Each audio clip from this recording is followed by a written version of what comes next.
Hello students. आज BSc second year के syllabus के कंटिन्यूशन में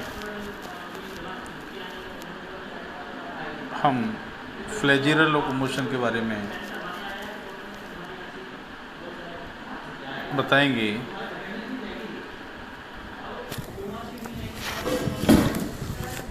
इसमें फ्लेजिरल लोकोमोशन थोड़ा सा इससे डिफरेंट नज़र आता है। इसमें एक धागे के समान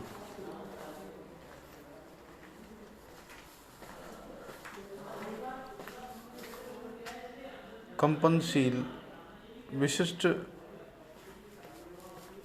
एक तरह से प्रसारक इसमें पाया जाता है।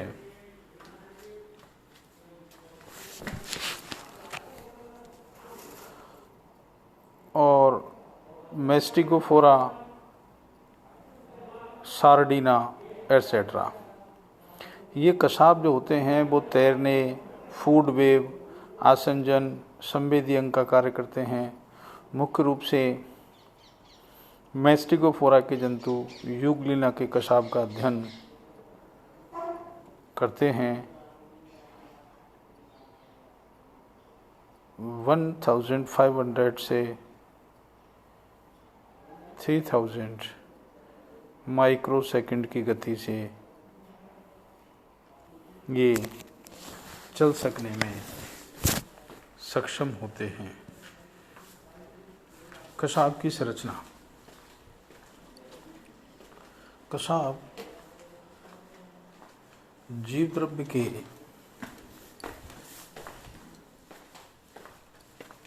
बने हुए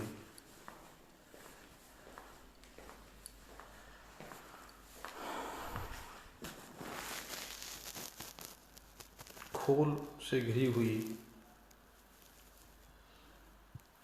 अक्षीय खोल संरचना है। केंद्रीय तंतु लचीले सर्पिल धागे के समान संरचना होती है, जिन्हें एक्सोनीम कहते हैं। ये एक्सोनीम सिलिया की तरह 9+2 की संरचना होती है।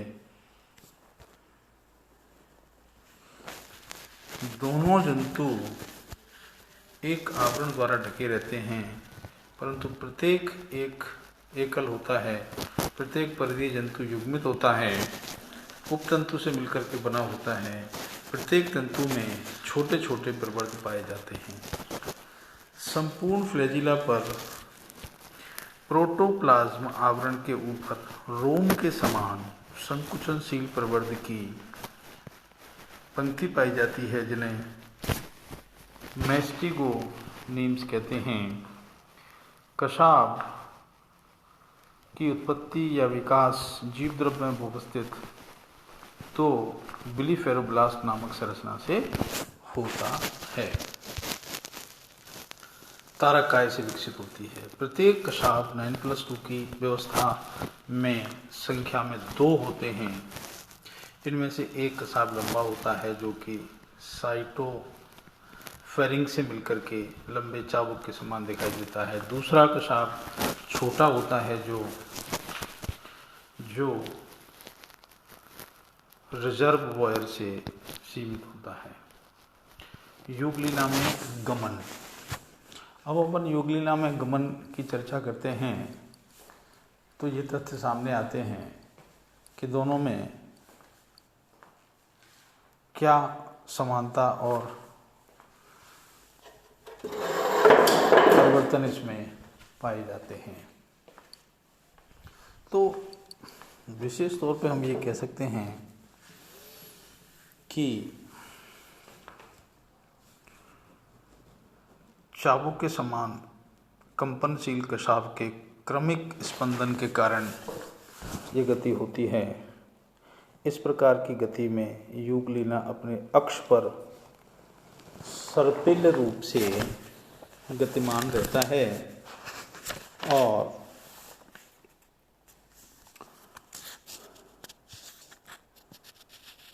इस प्रकार की गति से युगलिना अपने अक्ष पर सक्रिय रूप से अपने घुमावदार मार्ग में गति करता है और गति करने के साथ ही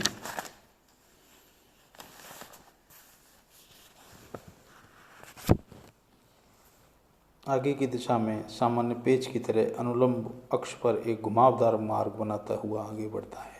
जिस तरह से एक पेच अंदर दीवार में या किवाड़ में अंदर प्रवेश करता है लकड़ी में, वैसे ही घुमावदार मार्ग बनाता हुआ आगे बढ़ता है। इसमें कशाबिक सतह समकोण बनाती है और साथ ही जल पर दबाव डालती है। इस दबाव के कारण दो प्रकार के बल उत्पन्न होते हैं। पहला, शरीर की मुख्य अक्ष के समानांतर एक समकोण पर समानांतर बल के कारण युगलिना आगे बढ़ता है और जो बल समकोण पर लगता है उसके कारण युगलिना अपने अक्ष पर घूम जाता है। इस प्रकार गमन करते समय पेच की स्थिति बन जाती है और युगलिना आगे की ओर गमन करने लग जाता है। पार्श्व कशाघात क्रिचमान थ्योरी, कुलेला का सिद्धांत। इस सिद्धांत को सबसे ज़्यादा मान्यता प्राप्त हुई। इसके अनुसार फ्लैजिला चाबुक की भांति like a whip lateral movement करता है। इसके दो तरीके हैं। पहला है प्रभावी स्ट्रोक। इस आघात में सीधे व मजबूत होकर के नीचे की ओर आघात करते हैं, जिससे पानी को पीछे की ओर धकेला जाता है।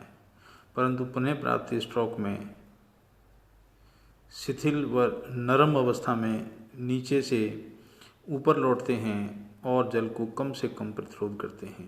यानी ये पानी के रेसिस्टेंट की बात है, पानी के प्रतिरोध की बात है और पुनः प्राप्ति स्ट्रोक के लिए तैयार हो जाते हैं। और कशाब तिरछी दिशा में स्पंदन करते हैं। इसके फलस्वरूप जंतु जल में एक घुमावदार पथ में आगे बढ़ते हैं। दूसरा है मेटाबॉली। युगलिना के शरीर में पेलिकल आवरण द्वारा संकुचन और शिथिलन की क्रिया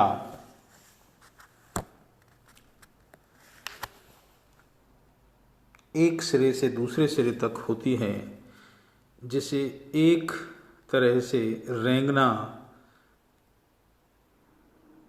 क्रॉलिंग कहते हैं। इसकी तुलना हम जो है वर्टिब्रेट्स एनिमल्स की आंत्र में होने वाली क्रमांकुंचन गति से कर सकते हैं। जो पेरिस्टाल्सिस मूवमेंट होता है आंतों का, उसके कर सकते हैं। इस दौरान पहले पेरिस्टाल्सिस आगे वाले सिरे में और फिर मध्य में और अंत में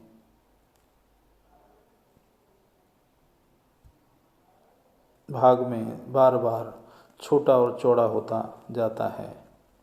यदि यह गति क्रमी के समान रेंगने वाले गति के जैसी होती है तो इनमें कोशिका हाथ में उपस्थित पेशी संकुचन के कारण होती है। कोशिका द्रव्य में उपस्थित पेशी संकुचन के कारण होती है। इस तरह की गति किसी ठोस आधार पर होती है। इस प्रकार हमने देखा कि जो अमीबा है, युगलिना है, वो कैसे गति अपना प्राप्त करता है। तो फ्लैजिला में ये मेटाबॉली की गति भी मिल सकती है। इस प्रकार से आंतों में पेरिस्टाल्सिस गति होती है, वैसे ही इसमें युगलिना में भी मेटाबॉलिक गति पाई जाती है। तो इस प्रकार हमने देखा कि इसमें भी स्क्रू प्रोपल्सन बुचली, इसको कहते हैं बुचली का सिद्धांत, इसमें एक पेच नोदक सिद्धांत था। और दूसरा हमने जो सिद्धांत इसमें पढ़ा वो मेटाबॉली का सिद्धांत था। पहले वाले में हमने देखा तो प्रभावी स्ट्रोक और पुनः प्राप्ति स्ट्रोक के द्वारा आगे बढ़ने की प्रक्रिया होती है। इसका मतलब ये लगभग पैरामीशियम के समान गति करता है, लेकिन बिल्कुल इक्वल नहीं होकर के थोड़ा सा इनमें डिफरेंस होता है। शेष भाग नेक्स्ट। ओके।